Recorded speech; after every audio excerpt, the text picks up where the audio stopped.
Hello everyone, this is Erik, the Asian movie enthusiast, and this is my review of Seire, a Korean horror drama film from 2021. In Korean folk traditions, Seire, which I'm not sure I'm pronouncing properly, is the 21-day period after a baby is born, in which they're uniquely vulnerable to bad luck, curses, even evil spirits. Many superstitions surround these first 3 weeks in a baby's life, and new mother Hae-mi carefully follows every one of them. The father, Woo-jin, is reluctantly willing to play along, but when he attends an ex-girlfriend's funeral, he unwittingly opens the door to dark supernatural dangers.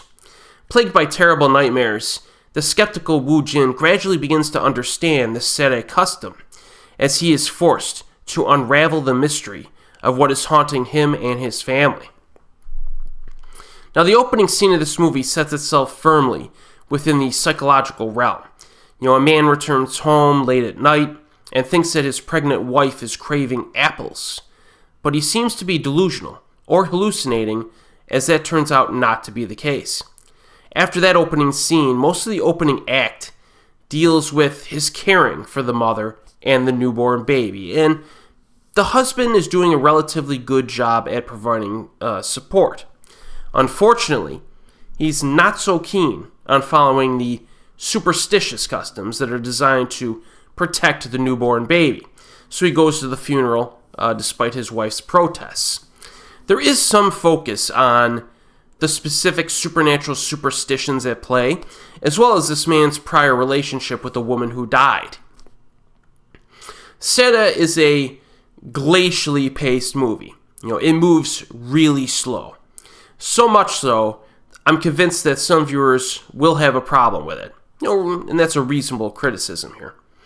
Also, the male lead of the film is very lethargic, almost like he's sleepwalking throughout much of the film. There are also no exciting set pieces to get your blood pumping at any point. However, there always seems to be progression to the story and themes. It's simply drip-fed to us, in a slow but methodical manner. The scriptwriters use flashbacks that are communicated through changes in character, clothing, and hair, instead of using the obvious, 2 years ago text at the bottom of the screen or whatever.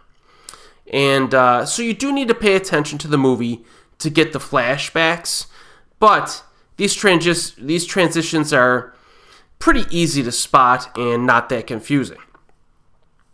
Now, the main protagonist is not especially sympathetic outside of his dire situation. As a person, he's a bit cold and apathetic to certain people. The fear of fatherhood is a major theme of the film, and that definitely comes through this protagonist's actions. It just seems that he's taking care of the child because that's what he's supposed to do, And that's the impression I got while watching this. Very interesting theme for a horror film, and I think it works. So if you keep that in mind, a lot of the slower moments get more interesting. In terms of scares, there are a few disturbing moments during the second half involving babies. Nothing gratuitous, but they are pretty effective. There's a creepy ability to steal someone's breath that I enjoyed quite a bit, and the way that the protagonist attempts to solve this problem is quite macabre. Obviously, much of the horror is thematic as well, so viewers who can connect to the main themes will find it more impactful. I think overall this is just a good quality flick with solid performances by everyone, but it's not a film to watch if you want to crack open some booze and have fun with friends. This is not a party movie, all right? You have to be in a pretty specific mindset before watching it. And, remember, this moves as slow as molasses in January, as I like to say. So if you're in the mood for a glacially paced kind of psychological flick with the theme of the fear of fatherhood, I would recommend this. This is actually quite a good movie. Seire is currently available streaming on YouTube and Amazon. The DVD is also available on the Film Movement website. And as always, folks, I'll see you next time.